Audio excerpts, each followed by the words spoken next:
Kagidanti panagpapigsa ti tubay ti turismo ato dagiti lugar madisdiscobre ang mabalin na pasyaren dagiti bisita ken umili. May saritoyen ti Panayaman Playground ijay Taloy Sur. Anya nga ta ti makita iti daytoy a lugar. Ada report ni PIA intern Kyle Dagiuan.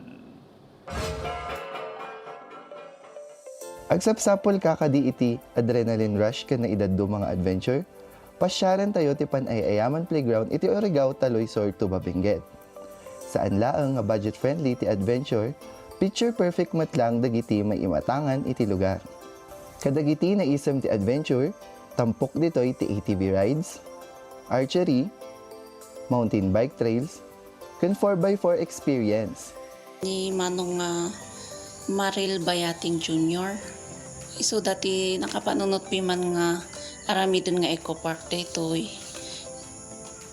Di ko nakat dati nga farm iso na garden nanda. And then iti lockdown na lagip da nga i-renovate kumaga.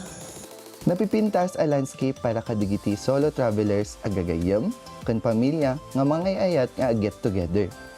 Highlight dito iti Lord of the Rings inspired Hobbit houses, nalawa a picnic areas, ken breathtaking view manipud iti view deck.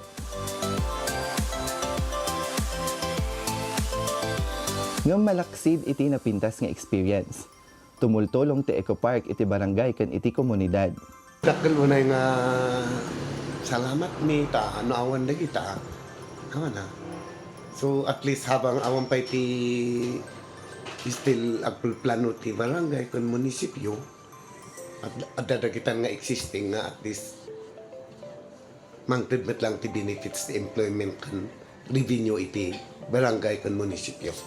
Ay agsalamat kami ta ada piman dito ni pagsalamatan ta murayno kaskas to te kasasaat kat ada piman te wa ibagada nga may kayo ta pan kayo agaet.